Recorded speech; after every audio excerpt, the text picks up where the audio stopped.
नमस्कार, आप देख रहे हैं बाबू एक्सप्रेस और मैं हूं आपके साथ रितिका। इस वक्त तस्वीरें जो है मैं आपको जम्मू से दिखाने का प्रयास कर रही हूं, क्योंकि आप लोग जानते ही हैं जिस तरह से सलमान खुर्शीद की ओर से उनकी एक बुक लिखी गई, उसके बाद से लगातार विवाद जो है वो चलता नजर आ रहा है, क्योंकि उन्होंने टिप्पणी जो है वो कुछ इस प्रकार से की जिससे हिंदुओं की भावना को ठेस पहुंची है। क्योंकि उनके इस बुक में उन्होंने हिंदुओं को ISIS और ऐसे कट्टर संगठनों से जो है वो तालमेल कराया है। इस चीज का लेके हर कोई जो है वो खंडन करता नजर आ रहा है और इस चीज का विरोध जो है आज बजरंग दल द्वारा भी जम्मू में किया जा रहा है और पुतला जो है वो फूका जा रहा है। इस चीज का लेके कांग्रेस पार्टी की ओर से भी जो है अब कहीं ना कहीं विरोध देखा जा रहा है और विरोध की जो भावना है वो देखी जा रही है। जो नेता रशीद अल्वी है वो भी एक और विवादित बयान सामने लाया है। उन्होंने सलमान खुर्शीद के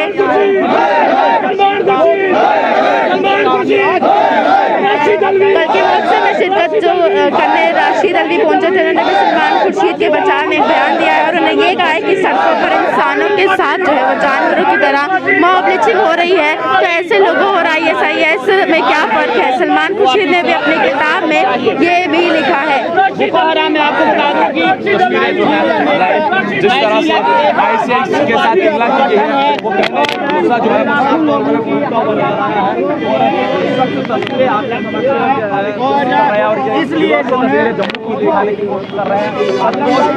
तस्वीरें जो है मैं आपको जम्मू से दिखाने का प्रयास कर रही हूँ, जहाँ पे बजरंग दल द्वारा जो है वो कड़ा विरोध किया जा रहा है, क्योंकि सलमान की ओर से जो बुक लिखी गई है उसमें हिंदुओं को जो है वो ISIS और आतंकवादी संगठनों के साथ मिलाया है। और जो किताब का एक विवादित पन्ना है उसमें उन्होंने लिखा है कि इसमें उन्होंने राम मंदिर पर आए फैसले पर जो टिप्पणी करते हुए लिखा है कि अंत में निश्चित रूप से मस्जिद के मालिकाना के हक को संदिग्ध माना गया है, और क्योंकि दूसरे पक्ष ने समय समय पर इसमें घुसपैठ करने और कब्जा करने का प्रयास किया है, मुझे ये लगता है कि ये भी दुखद है और एक धारणा सामने रखता है कि गलत करने वाले को आमतौर से फायदा होगा। ये कुछ विवादित बयान जो है उन्होंने दिए हैं। देखिए, सबसे पहले मैं बता दूं कि 2-3 दिन पहले सलमान खुर्शीद ने अपनी एक किताब का विमोचन किया जिसका सनराइजेस ओवर अयोध्या नाम है। उस किताब के अंदर हिंदुत्व की तुलना बोको हराम जैसे एक खूंखार आतंकी संगठन और इस्लामिक स्टेट जैसे आतंकी किसी भी धर्म के ऊपर कोई व्यक्ति जो है वो टिप्पणी नहीं कर सकता, लेकिन इसके ऊपर उन्होंने किताब के अंदर क्लियर लिखा है। तो हम सरकार से ये मांग कर रहे हैं कि सलमान खुर्शीद की किताब को पूर्ण रूप से बैन किया जाए। ऊपर किसी दूसरे धर्म के व्यक्ति को बोलना जो है वो अपराध की श्रेणी में आता है। जस्टिफाई करने की बात कही है। देखिए, राहुल गांधी जैसे नेता जो दुनिया की सबसे बड़ी ऑक्सफोर्ड यूनिवर्सिटी में पढ़े हुए हैं और वो हिंदू और हिंदुत्व को अलग अलग बता रहे हैं। अरे मैं पूछना चाहता हूं राहुल गांधी जी से कि राहुल गांधी जी, जो हिंदू होगा वही हिंदुत्व की बात करेगा। क्या सलमान खुर्शीद हिंदुत्व की बात करेगा? क्या राशिद अल्वी हिंदुत्व की बात करेगा? क्या महबूबा मुफ्ती जो है वो हिंदुत्व की बात करेगी? नहीं, जो हिंदू होगा वही हिंदुत्व की बात करेगा। तो हिंदू और हिंदुत्व जो है वो एक है। तो इसके ऊपर उन्होंने सफाई देते हुए ये कहा कि हिंदू और हिंदुत्व अलग अलग है। राहुल गांधी तो नहीं समझे, लेकिन गुलाम नबी आजाद समझ गए। उन्होंने खेद प्रकट किया। देखिए, जो समझते हैं, जिन्होंने हिंदुओं के वोट भी लेने हैं वो तो समझ जाते हैं। इन लोगों ने हिंदुत्व को किनारे करते हुए अब राजनीति तो करनी है। इन्होंने एक विशेष समुदाय के वोट पाने के लिए हिंदुओं को हमेशा जो टारगेट करने की राजनीति जो ये करते आए हैं वो अब फिर दोबारा से शुरू हो गई है। यूपी, उसके साथ 4 और प्रदेशों में इलेक्शन है, तो इन्होंने विशेष समुदाय के वोट लेने के लिए ये जो राजनीति कर रहे हैं और हिंदू को हमेशा जो है वो टारगेट किया जाता है, उनकी आस्था को जो है ठेस पहुंचाई जाती है, हिंदुओं की आस्था के ऊपर प्रहार किया जाता है। महबूबा मुफ्ती का भी एक बयान आया है। उन्होंने कहा है कि RSS और BJP जैसी पार्टी जो हिंदुत्व का उन्होंने एक पेटेंट अपने पास रखा हुआ है, ऐसी पार्टियों का कंपैरिजन जो है वो ISIS और बोको हराम संगठन के साथ साथ कई और आतंकी संगठनों के साथ उनका कंपैरिजन जो है किया जा सकता है, क्योंकि दोनों ही देखिए, मेरी बात सुनिए, हिंदू समाज के लोग हमेशा विश्व का कल्याण बोलते आए हैं। उन्होंने सभी जीव जंतुओं के लिए अच्छा ही वो बोला है और वासुदेव कुटुंब जैसी बात जो है वो हिंदू समाज करता है। कभी भी और किसी ने इस प्रकार की बातें नहीं की। और मुझे बताइए कि बोको हराम या इस्लामिक स्टेट जैसा हिंदुओं में कौन सा ऐसा नरसंहार कर दिया? ऐसी कौन सी घटना, कोई मुझे घटना तो बताइए।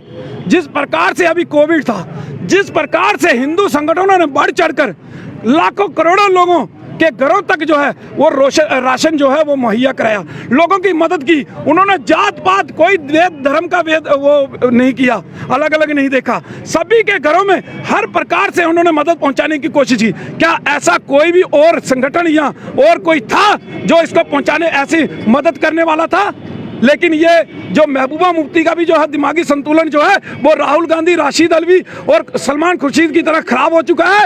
इन लोगों की जगह जो है वो तिहाड़ जेल के अंदर है। इसके साथ साथ जो है वो शाह मोहम्मद तांत्रे का भी वीडियो वायरल हुआ था, उस पर भी आपने प्रोटेस्ट किया था। देखिए, उसके ऊपर भी हमने वीडियो किया था। उसके बाद जो भाजपा के युवा मोर्चा के अध्यक्ष हैं वहां से पुंछ से, उन्होंने भी इसके ऊपर टिप्पणी की है कि शाह तांत्रे को जो है वो जेल के अंदर डालना चाहिए, उनके ऊपर भी जो है विभिन्न धाराओं के तहत मुकदमा दर्ज होना चाहिए। तो ये शाह तांत्रे के ऊपर अभी तक कार्रवाई नहीं हुई है, जिसकी हम लगातार मांग कर रहे हैं, और ये मांग जो है वो जायज है और इसकी मांग हम आगे भी करते रहेंगे जब तक अगर विक्रम रंधावा के ऊपर जो है एफआईआर दर्ज हो सकती है तो शाह मोहम्मद तांत्रे के ऊपर भी होनी चाहिए। ये हमारी मांग है। आप साफ तौर पर देख सकते हैं कि जो सीट्स है कांग्रेस की यूपी में वो बहुत कम दिख रही है, तो कहीं ना कहीं पोलराइजेशन करने के लिए कि मानसिकता से ही इस तरह के जो है वक्तव्य दिए जा रहे हैं ताकि मुस्लिम वोटर्स को लुभा सके। हिंदू वोटर को ऑलरेडी वो कहीं ना कहीं वो सपा की तरफ जाता हुआ दिख रहा है। देखिए, इनकी हमेशा यही राजनीति रही है और राहुल गांधी के पीछे जो बयान है वो भी आपके सामने है। उन्होंने ये भी कहा था कि कांग्रेस जो है वो मुसलमानों की पार्टी है। तो इस प्रकार से जो एक विशेष समुदाय को जो उन्होंने साधने का जो तरीका जो अपनाया है वो इस तरीके से किया है कि हिंदुत्व को टारगेट किया जाए और एक विशेष समुदाय के वोट जो हैं वो पाए जाएं। ये सारा राजनीतिक तौर पर खेला गया एक खेल है और इस किताब का विमोचन जो है अभी यूपी इलेक्शन के दौरान ही क्यों किया गया?